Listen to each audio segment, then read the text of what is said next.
안녕하세요. 자, 오늘 78페이지죠. 78페이지 펴보시면 의사표시가 나오죠. 일단 우리가 저번 주부터 계속 하고 있는 내용인데, 의사표시는 뭐냐면 의사를 밖으로 표시하는 것이 의사표시고, 요 의사를 다른 말로 하면 뭐라 그러냐면 효과의사라고 하고요. 요 표시를 다른 말로 하면 표시행위라고 합니다. 따라서 의사표시는 뭐로 구성되어 있냐면 의사와 표시로 구성되어 있는 거죠. 그래서 좌측 하단에 보시면 1번 효과의사, 의사적 요소. 그다음 우측에 보시면 표시행위에서 행위적 요소 나와 있는데, 일단 뭐 특별한 건 없어요. 우측에 2번 해가지고 표시행위 방식 아무런 제한이 없어요. 근데 문제가 되는 것은 말로 하든 문서라든 상관이 없기 때문에 요 의사표시가 실제로는 명시적 의사표시와 뭐로 나뉘냐면 묵시적 의사표시로 나눈다는 얘기고요. 항상 이것과 구별해야 될 것은 뭐냐 하면 침묵은 의사표시가 원칙적으로 아니라는 거 좀 주의하셔야 됩니다. 그러면 다시 말하면 침묵, 아무 소리 안 하고 가만히 있는 것은 뭐가 아니죠? 의사표시가 아니에요. 그러면 결국은 묵시적 의사표시는 뭐냐? 요 문제거든요. 자, 이런 얘기입니다. 예를 들어 가지고 우리 집 살래? 이렇게 물어봤더니 응, 내가 살게 라고 얘기했다면 요거는 뭐겠어요? 명시적 의사표시겠죠. 근데 사겠다는 말은 안 했는데 고개를 끄덕였어요. 그러면 고개를 끄덕이는 것도 뭐가 되냐면 사겠다는 뜻이 되는데, 이게 결국 뭐냐면 묵시적 의사표시예요. 그래서 묵시적 의사표시라는 것은 아무것도 안 하는 것이 아니라 의사표시로 볼 수 있는 행위가 존재하는 것이 뭐냐면 묵시적 의사표시인 거예요. 또 이런 것도 있겠죠.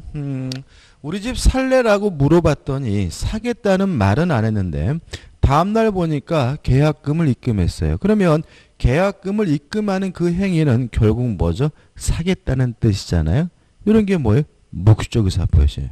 근데 우리 집 살래 그랬더니 눈만 멀뚱멀뚱 쳐다보고 암소리도 안 하고 어떤 행위도 안 했다면 그거 우리가 침묵이고 뭐가 아닌 거죠? 의사표시가 아닌 거죠. 그래서 우리가 개념적으로 묵시적 의사표시란 아무것도 안 하는 것이 아니라 의사표시로 볼 수 있는 행위가 존재해야 묵시적 의사표시다.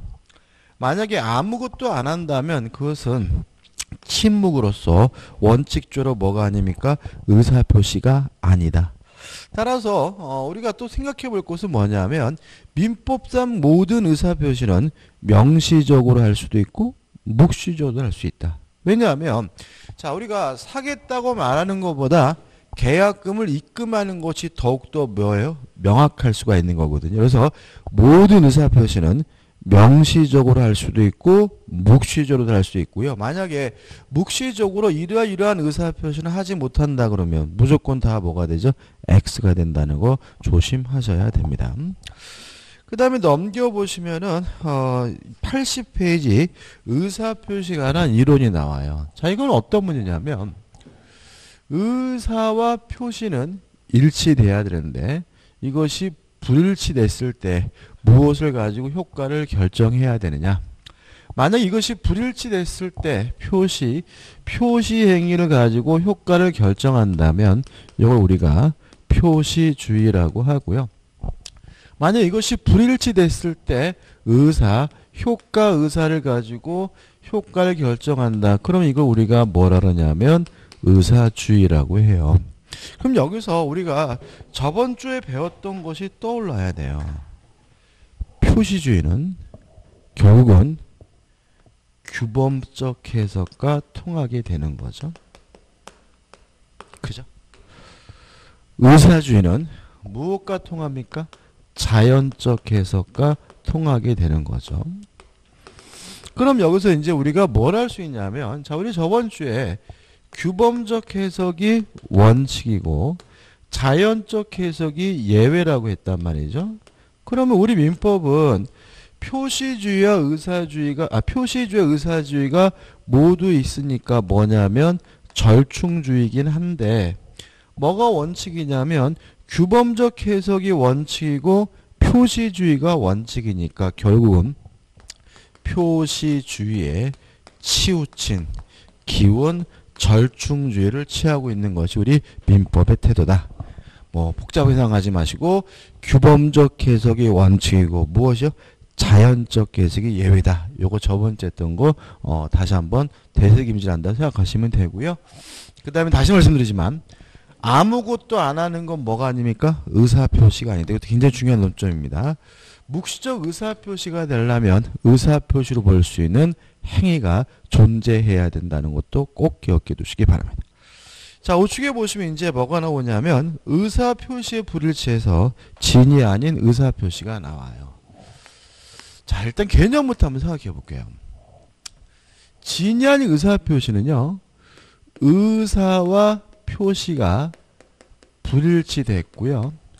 불일치됐다는 사실 뻔히 알면서 하는 것을 우리가 진이 아닌 의사표시라고 해요. 예를 들면 속으로는 의사는 10원짜리 하나 줄 마음이 없으면서 말로는 내가 너한테 1억 줄까 알면서 얘기하는 게 뭐예요? 진이 아닌 의사표시예요. 우리가 흔히 쓰는 말은 뭐냐면 거짓말이죠. 그죠? 그러니까 진이가 아니라는 말은 진짜가 아니라는 말은 뭐죠? 거짓이란 얘기. 그래서 요 진이 아닌 의사표시는 거짓 의사표시를 말하고요. 그래서 우리가 뭘 공부하는 거냐면 우리가 살면서 거짓말을 했을 때 어떻게 효과가 발생하느냐. 우리는 지금 뭘 공부하는 거죠? 거짓말에 관한 효과를 공부하고 있는 거고요.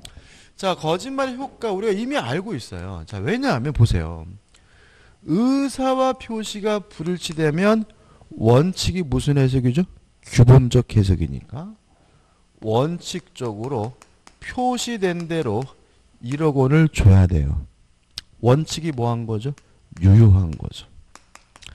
다만 항상 규범적 해석을 하는 것은 아니고 예외적으로 자연적 해석을 하게 되는데 언제 자연적 해석을 하게 되냐면 상대방이 알았거나 또는 알 수가 있었을 경우에 무슨 해석을 하죠?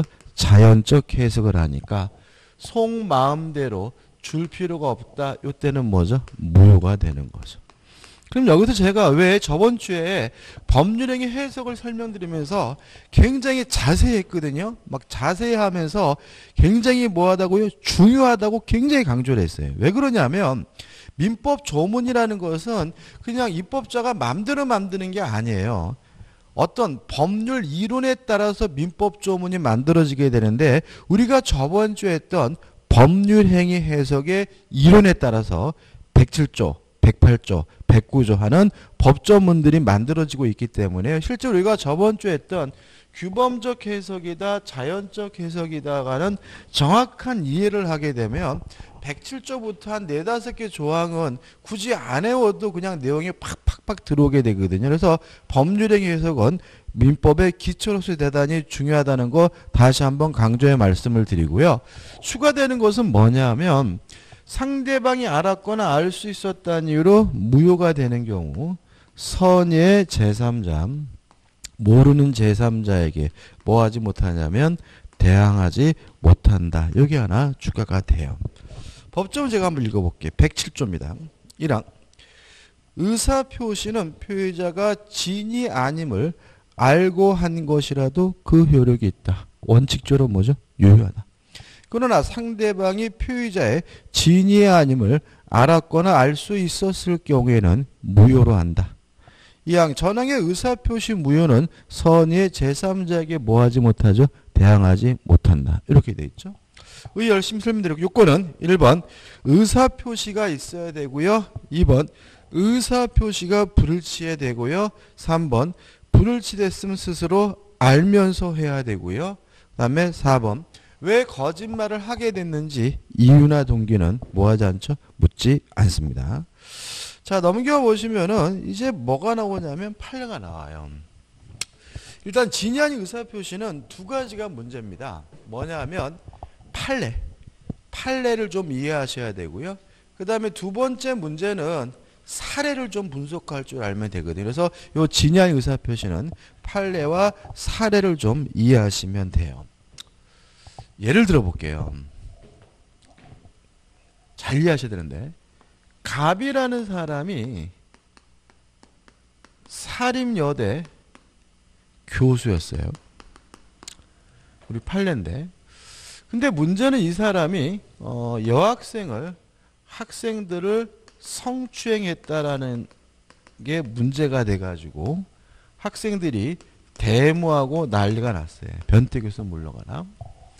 그래서 재단 입장에서는 이런 사실이 언론에 보도가 되면 여대 입장에서 굉장히 곤혹스러운 일이기 때문에 재단 이사장이 의리 나서가지고 갑에게 웬만하면 관두라고 얘기를 하게 됩니다. 그랬더니 갑이 자신은 성추행을 안 했다라고 주장하는 거죠. 근데 의리 뭐라 그러냐면 지금 네가 성추행 했고 안 했고 이게 중요한 게 아니라 이게 언론에 보도가 되면 우리 대학 큰일 난다. 그래서 네가 했든 안 했든 간에 사직서를 제출을 하고 사직을 하면 애들이 데모 중단하고 조용해질 것이고 조용해지면 우리가 기회를 봐서 너를 복직시켜 주겠다라고 얘기를 하게 돼요. 그래서 갑이 을에게 사직서를 제출하게 됩니다. 그래서 예상대로 사직서를 제출하니까 조용해졌는데 재단 측에서 갑을 뭐 하지 않고 있냐면 복직을 안 시켜주고 있어요. 그래서 갑이 소송을 제기하게 됩니다. 자, 결론이 아니라 이건 뭐냐면 갑의 주장이에요. 자, 보세요. 갑은 이런 주장을 해요. 자신은 사직할 마음이 없는데 사직서를 냈기 때문에 의사표시가 불일치됐고요. 자신도 알면서 했다는 거죠. 무슨 말이죠? 진이 아닌 의사표시라는 얘기고. 근데 재단 측에서 시켰으니까 상대방은 뭐예요? 악인 거죠. 그죠? 따라서 악이면 무효니까 자기의 사직서 제출 행위는 무효이기 때문에 자신을 복직시켜 달라고 소송을 제기하게 되는데 우리 법원은 받아들이고 있지 않습니다. 이유가 교재 판례 읽어볼게요. 핵심 판례입니다. 읽어볼게요. 비진위 의사표시에서 진이란 특정한 내용의 의사표시를 하고자 하는 표의자의 생각을 말하는 것이지. 여기 매년 지문이 나와요.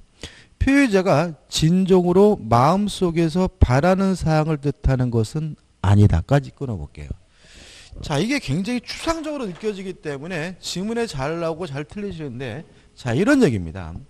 자, 우리 판례에 따른다면 진이 아닌 의사표시는 갑의 주장처럼 진정으로 관둘 마음이 있느냐 없느냐 이렇게 따지는 게 아니라는 거예요. 다시 말하면 전체를 놓고 이 사람이 관둘 마음이 있느냐 없느냐 이렇게 따지는 것이 아니라 요 사직서를 내는 특정한 의사표시를 범위를 좁혀서 따져봐야 된다는 얘기예요. 그러면 전체를 놓고 보면 갑의 말이 맞긴 맞아요. 근데 요 사직서를 제출하는 요 특정의 의사표시만을 놓고 보면 갑은 지금 어떤 마음이냐면 조용해질 때까지 사직할 마음으로 뭘 낸 거죠? 사직서를 낸 거잖아요.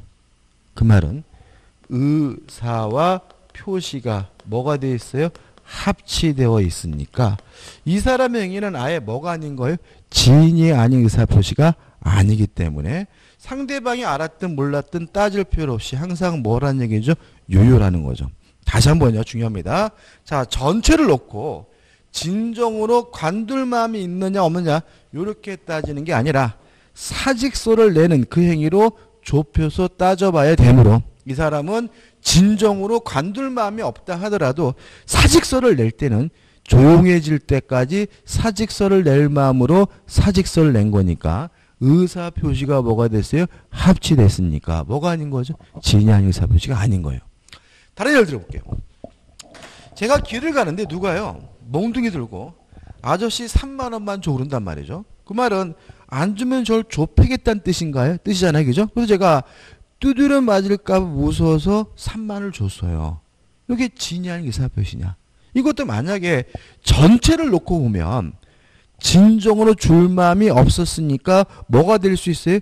진이 아닌 의사표시 될 수가 있는데 3만 원을 주는 그 행위로 범위를 좁혀서 생각해 보면 무서웠든 어떻든 간에 3만 원을 줄 마음으로 뭘 준 거예요? 3만 원을 준 거니까 의사표시가 합치됐으니까 뭐는 아닌 거예요?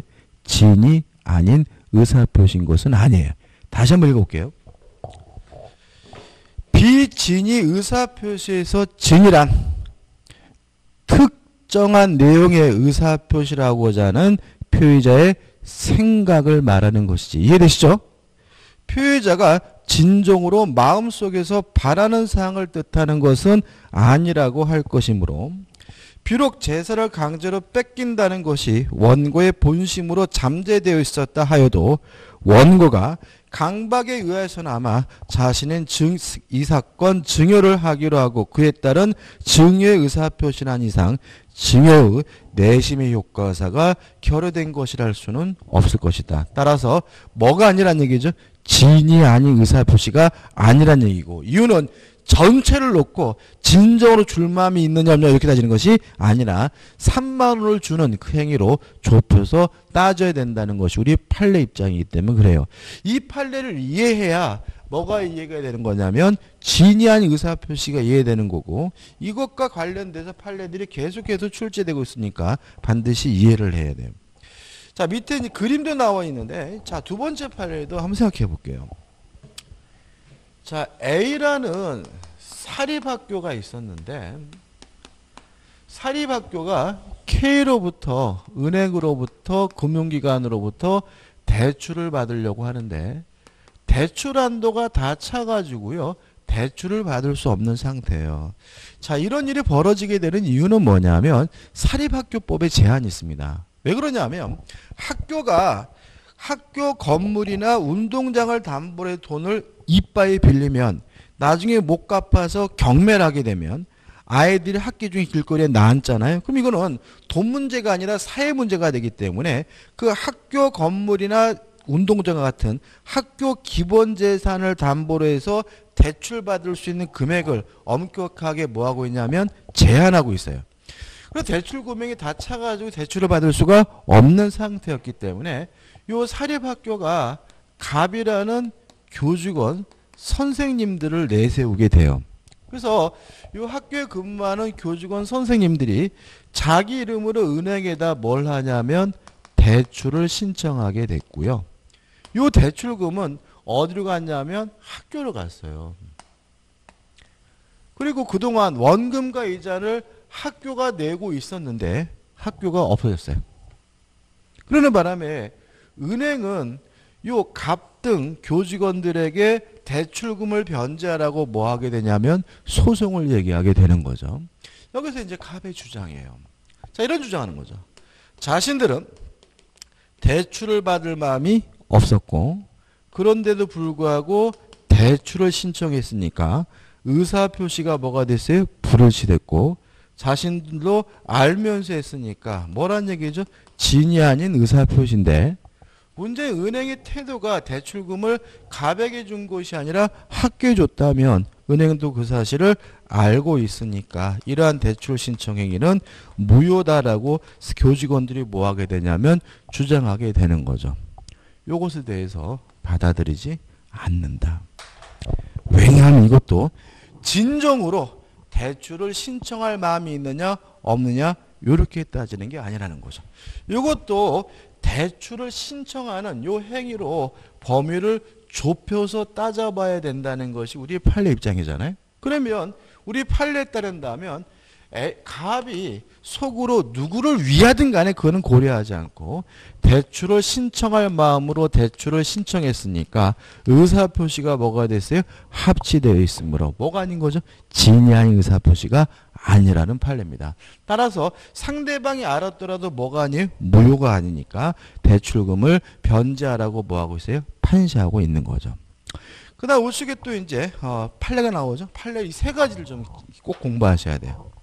자, 우측의 판례는 어떤 문제냐면 이런 문제입니다. 근로지 기준법에 따른다면 근로자가 1년간 근속을 하면 반드시 퇴직금을 주게 돼 있어요.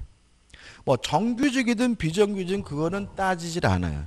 근데 문제는 뭐냐면 그러다 보니까 꼼수가 이루어져요. 실제로 벌어지게 되는데 지금 근로자들이 몇 년을 넘으면 안 돼요? 1년을 넘으면 안 되니까 예를 들어서 뭐 한 11개월 한 20일쯤 되면 회사에서 뭐죠? 사직서를 내라는 거죠. 몇 년을 넘으면 안 돼요? 1년을 넘으면 안 돼요. 그래가지고 근로자들이 뭐죠? 사직서를 냈고요. 다음날 정상 출근해서 뭐죠? 근무하고 또 1년 되기 직전에 사직서를 내고 다음날 정상 출근하고 이걸 어떻게 볼 것인가 문제인 거죠. 무슨 말인지 아시겠죠? 그죠? 자, 근데 이거는 보시면 자, 이 사람들은 명백히 의사와 표시가 뭐가 돼 있어요? 불일치 돼 있어요. 왜냐하면 이 사람들은 오늘 내가 사직서를 내지만 당장 내일 뭐예요? 출근하잖아요. 만약에 요것처럼 조용해질 때까지 관둘 마음이 있었던 것도 아니잖아요. 그죠? 따라서 이거는 관둘 마음이 없는데 사직서를 낸 것이니까 의사표시가 불일치됐고 근로자들도 알면서 했으니까 이거는 뭐가 맞아요? 진야 의사표시가 맞습니다. 근데 누가 시켰냐면 회사에서 시켰거든요. 따라서 상대방이 악이기 때문에 이거는 진이 아닌 의사표시로서 무효인 거예요. 그러면 이 근로자들은 사직하지 않고 쭉 뭐 한 거죠? 근속을 한 것이니까 회사는 이 근로자들에게 뭘 줘야 돼요? 퇴직금을 줘야 된다라고 뭐하고 있죠? 판시하고 있습니다. 우측에 판례 한번 읽어볼게요. 오른쪽 박스입니다.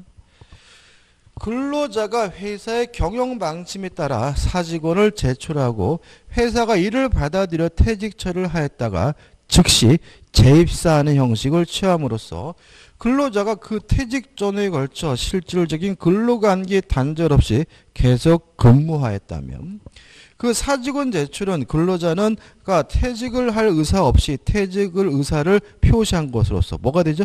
비진의 의사표시에 해당하고 재입사를 전제로 사직원을 제출한 회사 또한 그와 같은 진이 아님을 알고 있었다고 봄이 상당하다 할 것이므로 위 사직원 제출과 퇴직 처리에 따른 퇴직 요건이 생기지 않는다는 말은 사직서 제출 행위가 뭐죠? 무효니까 퇴직한 바가 없으니까 뭘 줘야 된다는 얘기죠? 퇴직금을 지급해야 된다는 아주 대표적인 판례입니다. 그래서 이 판례 세 가지는 꼭 좀 기억해 두시고 핵심이 뭐죠? 진이 아닌 의사표의 진이란 진정으로 마음속에서 바라는 바가 아니라 특정된 행위와 관련된 진이라는 말을 좀 반드시 좀 이해해 두셨으면 좋겠습니다. 그 다음에 효과는 이제 뭘 가지고 정리하냐면 사례 가지고 좀 정리를 해야 돼요. 사례. 자, 이런 사례가 출제가 됩니다. 갑이라는 사람이 A라는 건물을 가지고 있는데요.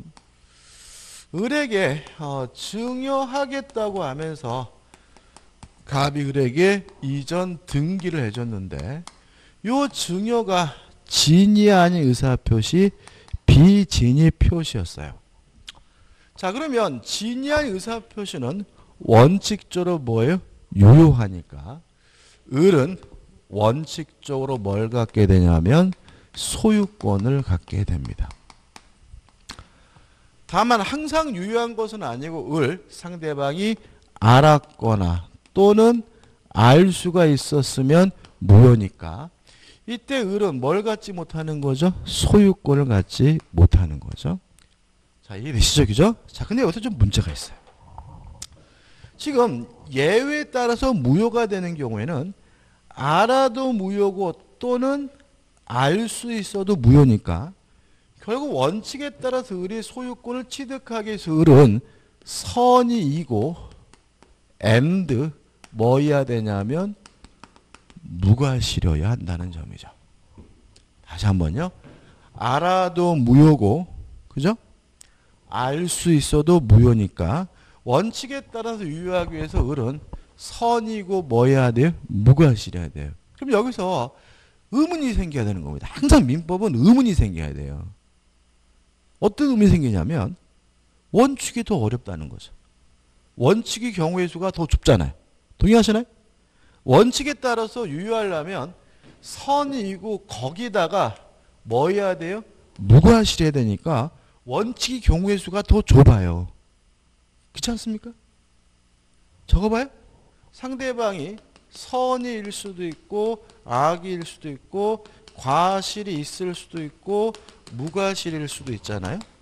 근데 만약 원칙에 따라서 유효하려면 선이고 무과실이지만 유효한 거고 무효는 악이어도 무효고 과실이 있어도 무효니까 실제로 뭐가 더 경우의 수가 어렵냐면 원칙이 경우의 수가 어렵거든요. 그래서 이거 원칙과 예외가 뒤바뀐 거 아시냐. 이 문제에 대해서 우리 판은 이렇게 이해합니다. 원칙이 유효하다는 말은 을은 선이이고 무과실임을 추정받는다는 의미로 이해하게 됩니다. 원칙이 유효하다는 말은 을 스스로 자신이 선이이고 무과실임을 뭐 할 필요 없어요? 입증할 필요가 없다는 의미로 이해하게 되는 거죠. 따라서 갑이 을에게 증여하겠다고 하고 이전 등기를 해준 경우에는 원칙이 뭐예요? 유효한 거니까 갑이 을로부터 무효란 이유로 돌려받기 위해서는 누가요? 갑이 을이 알았거나 또는 알 수가 있다는 사실을 입증해야지만 뭐 받을 수 있어요? 돌려받을 수 있다는 의미로 해석하게 됩니다. 다시 말하면 원칙이 유효하므로 상대방은 선이고 무과실임이 추정되므로 을 스스로 뭐 할 필요 없죠? 입증할 필요가 없다는 거 꼭 이해해 두셔야 돼요. 그 다음에 을이 자기 앞에 등기된 것을 기하로 병한테 팔아먹었어요. 팔아먹고 병한테 이전 등기를 해주면 요 병을 우리가 뭐라 그러냐면 제3자라고 하거든요. 자, 여기서 좀 생각해 볼 게 있어요. 만약에 을이 원칙에 따라서 소유권을 취득했다면 을이 병에게 팔아먹는 것은 지가 팔아먹은 것이니까 병은 선이든 악이든 묻지 않고 항상 뭘 갖게 되는 거죠? 소유권을 갖게 된다는 점이죠. 다만 을이 알았거나 알 수 있었다는 이유로 무효여서 소유권을 취득하지 못하는 경우에는 병이 선이여야지만 소유권을 갖고 악이면 뭘 갖지 못하냐면 소유권을 갖지 못한다는 거죠. 다시 말하면 통정어의 표시가 예외적으로 뭐인 경우에만요? 무효인 경우에만 제3자는 선이여야 되는 거죠. 만약에 원칙에 따라서 유효한 상태라면 그때는 병은 선악불문하고 소유권을 갖게 된다는 거 유의하시기 바라고요. 근데 마지막으로 병은 제3자로서 선이이기만 하면 되고요. 무과실까지는 필요가 없다. 그 다음에 앞으로 배우는 모든 제3자는 다 선임을 추정받기 때문에 스스로 선임을 뭐 할 필요 없냐면 입증할 필요도 없다는 것까지 꼭 정리해 두시기 바랍니다. 어차피 시험 문제 나오면 아주 전형적으로 나오는 것이니까요. 요 사례만 좀 확실하게 분석하시면 돼요. 끝입니다. 자, 이제 어디로 갈 거냐면 84페이지로 가요. 자, 84페이지 가시면 이제 뭐가 나오냐면 적용 범위가 나와요. 1번. 상대방 없는 단독행위에도 적용이 됩니다. 다만 상대방이 없다면 상대방이 알았거나 알 수 있었다 무효일 수가 없으니까 항상 뭐 하게 되냐면 유효하게 되고요. 2번 적용이 배제되는 경우는 일단 가족법상인 혼인, 약혼, 이혼과 같은 가족법상 행위에 적용되지 않는다는 거 주의하셔야 되고요. 근데 판례가 나오는데 시험 은근히 잘 나오는데 자 우리가 배우는 민법은요. 개인과 개인 간의 관계를 규율하는 사법입니다. 따라서 공법적 영역에는 적용되지 않는다. 그럼 판례 뭐냐면 공무원이 사직서를 제출하는 행위는 개인과 개인 간의 문제 사법상 행위가 아니라 공법상 행위이기 때문에 민법상 진위 아닌 의사표시가 하는 규정에 적용되지는 않는다는 판례입니다. 따라서 항상 유효한 거죠. 대표 예제 풀어볼게요. 갑은 증여 의사도 없이 을에게 자기 소유 부동산을 증여하기로 약속한 후 그 이행으로 을에게 위 부동산의 소유권을 이전해 주었다. 다음 설명 중 옳은 거죠. 자, 요 사례입니다. 그죠? 자, 보세요. 1번. 갑에게 증여의 진정한 의사가 없으므로 위 계약은 을의 선의 악의에 관계없이 무효이다. X죠. 왜요? 진의한 의사표시는 원칙이 뭐한 거죠? 유효한 거니까. 2번. 을이 계약 체결 시 갑에게 증여 의사가 없음을 모른 경우에는 증여 계약은 유효함으로 X입니다. 자, 원칙에 따라서 유효하려면 AND예요. 그래서 을은 선이고 AND 뭐까지? 무과실까지 있어야 유효한 거예요. 따라서 모르기만 하면 선이면 유효한 지문은 뭐가 돼요? X가 되는 거죠. 3번. 을이 계약 체결 시에 갑에게 증여 의사가 없음을 알았더라도 증여 계약은 유효함으로 X입니다. 을이 악이 알았다면 진의한 의사표시는 뭐가 되죠? 무효가 되고요. 4번. 을이 계약 체결 시에 주의를 다했더라면 갑에게 증여 의사가 없음을 알 수 있었을 경우 이게 뭐죠? 과실이죠. 과실이란 말은 주의를 기울였다면 알 수 있는데 모르는 것이니까 알아도 무효고 알 수 있어도 무효니까 과실이 있더라도 증여계약은 유효함으로 X가 되는 거죠. 5번. 을이 이러한 사정을 전혀 모르는 제3자 병에게 위 부동산을 전매했어요. 그러면 병이 만약에 선이라면 어차피 유효면 선악불문하고 소유권을 갖고요. 무효래도 뭘 갖습니까? 소유권을 가지니까 병이 선이라면 요 증여가 무효든 유효든 따질 필요 없이 항상 뭘 갖게 돼요? 소유권을 갖기 때문에 갑은 증여의 무효를 주장하여 병에 대하여 소유권 이전 등의 말소를 청구할 수 없다. 맞는 지문이요. 답은 뭐죠? 5번이죠. 가장 전형적인 문제니까 확실하게 내 것으로 만드셔야 되고요. 좀 쉬었다가 통정어휘 표시 보도록 하겠습니다.